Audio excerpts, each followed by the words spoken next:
Place.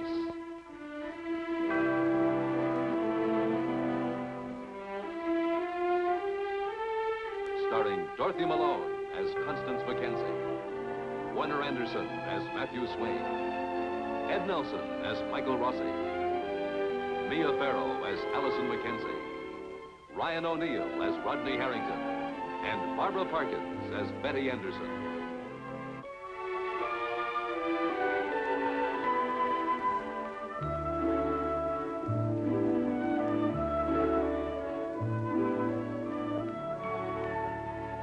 David Schuster's move to Peyton Place was a gamble in both his career and his family life. So far, he has neither won nor lost.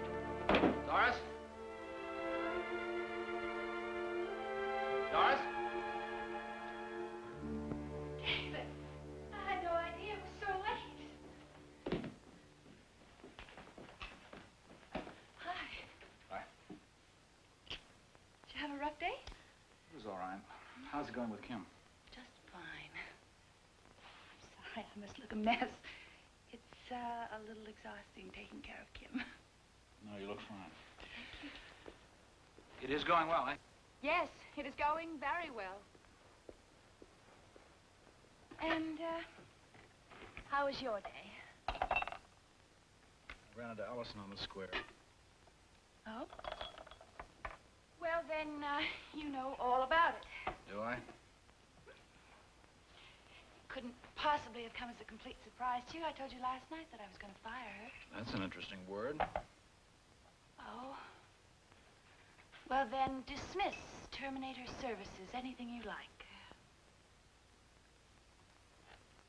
All right, let's make an earnest effort not to escalate this into another battle royal. Okay? I want to know your reasons for telling Allison that she can't visit Kim anymore. Do you know something, David? I am really weary of discussing Allison. And that settles it, eh? Oh, well. I've had an exhausting day with Kim. And, I'm weary, period. Well, I don't think you have any right to deny Kim her company. Are you talking about Kim? What? You heard me.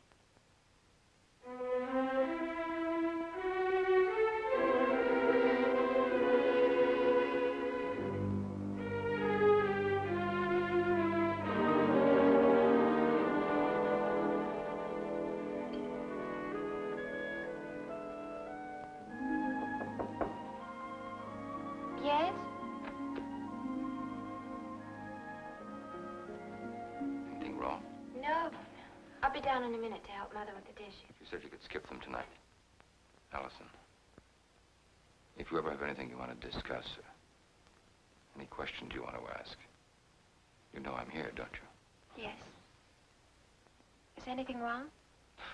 We seem to have come around full circle, haven't we? If there's something you'd like to talk about. Invite me in for a minute. Of course.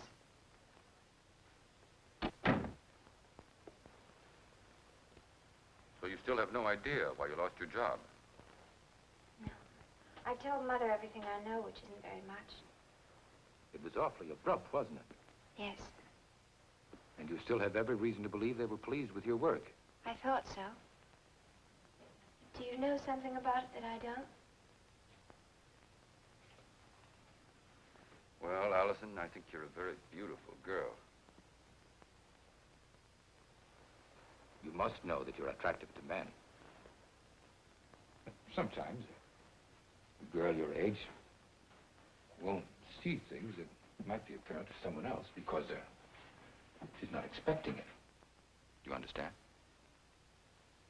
Father, if you have something to say, why don't you just come out and say it? I wish I didn't have to. Go ahead, try me. All right. It's Mr. Schuster. I've seen the way he looks at you. I saw it that first night he brought you back from babysitting. And I saw it again this afternoon when he stopped you on the square. And that's why I questioned you working for the Schusters. If I'd been a practicing father longer, I'd have trusted my own instincts. I had to be sure in my own mind. Obviously, you were completely unaware of David Schuster's feelings. But you thought something specific had happened that made Mrs. Schuster fire me. I didn't know. I had to consider the possibility. So, in a way, you were accusing me. That's the last thing in the world I was doing. I considered it because I love you. It's that simple. I believe in you. You know that.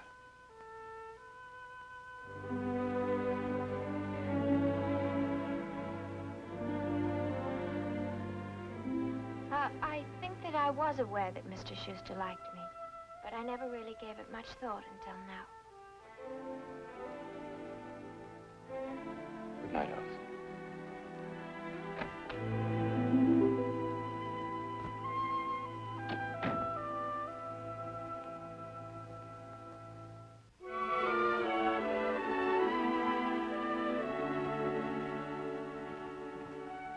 Oh, Dr. Markham, I didn't see you leave. Dr. Markham's my brother.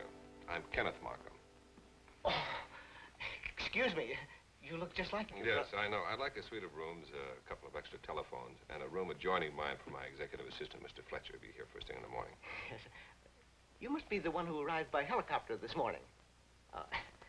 You'll just sign the register, Mr. Markham. How long will you be staying with us, Mr. Markham? Just for a few days. My luggage will be in the morning with Mr. Fletcher. Yes, sir. The daily rate is $25 for the suite. That's fine if you just give me the key. Yes, sir. That's rooms 108 and 109. Thank you, Mr. Markham. And about the telephones? Yes, sir. First thing in the morning. And I'll have the room ready for Mr. Fletcher. Say, does your brother know you're here? He's in room 206. Should I call him, or do you want to surprise him? He knows. Oh. What are you doing here? I could ask the same question of you. I thought by now you'd be on your way back to Peru. I decided to take a few more treatments from Dr. Rossi before I left. Ah, well. I'm glad, Vinny. Good luck. Kenneth, if I should die, which I won't, but if I should, this rare and charming disease will have been responsible, not you. Now you've done all of the right things. You've come here. You've urged me not to leave the country. You've advised me to measure out my life. Now, why don't you just return to your wife and pick up your routine where you left it? Any wires for me? No, Doctor. You're sure? Yes, sir. I met someone today. Who's that? Your wife? Vincent, why couldn't you tell me that you were married? I'm sure that you and Claire had a great deal to talk about. We did. That was 108? Yes, sir. Good night, Vincent.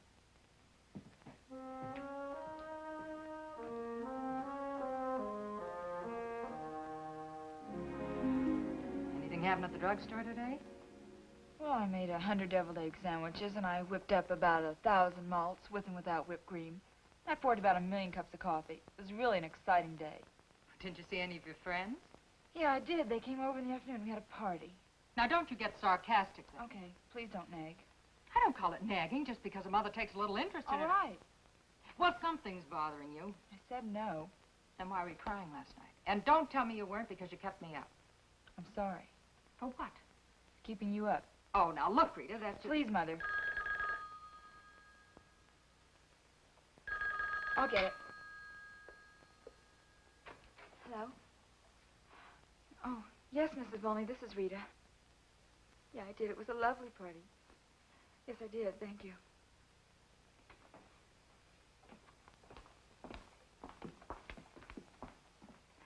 Did you get my check, Mrs. Volney?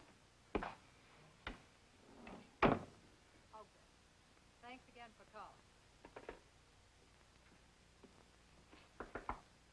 Rita, come on out here and finish your supper.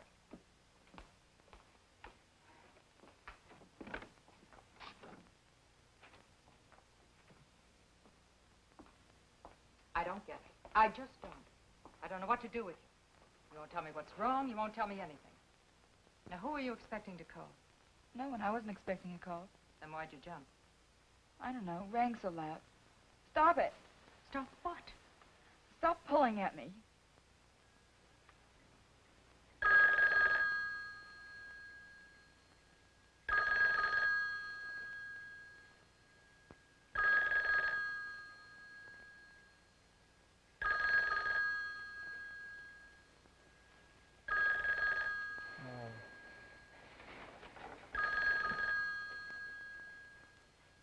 Hello.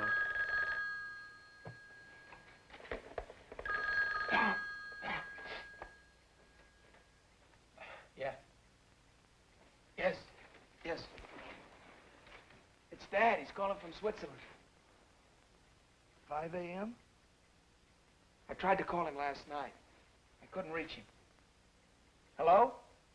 Yes, it's Rodney. No, everything is fine. What time is it there? A little after 5. Well, I'm sorry. I just got back to the hotel and found your message. Dad, I'm not going to be able to come to Europe this summer. I was counting on it, Rod. I'd started to make plans. Dad, I got a job at the mill. Why? Oh, it's not a big job. The loading dock where you started. Rodney, why? Well, you always said starting at the bottom was the best thing that ever happened to you. Well, besides, it'll keep me out of trouble. It's that simple. No, it isn't simple. You want to climb on a white horse and charge straight ahead. Knocking something down. Anything. Dad, I want our name to be respected again.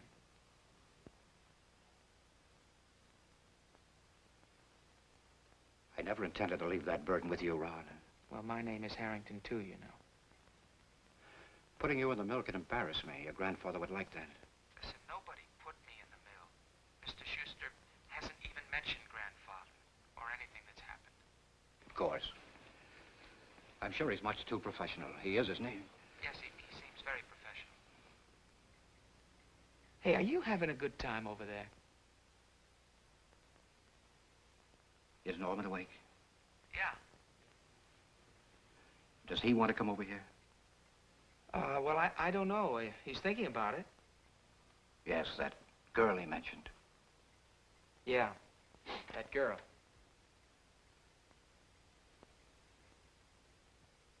Maybe I can talk him into it.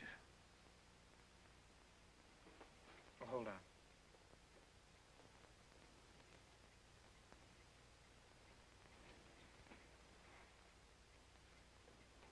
Dad, he's dropped off. It's 5 a.m. here, you know. Yes, I know. We'll talk again soon. Good luck on the job. Thank you, Dad. Goodbye.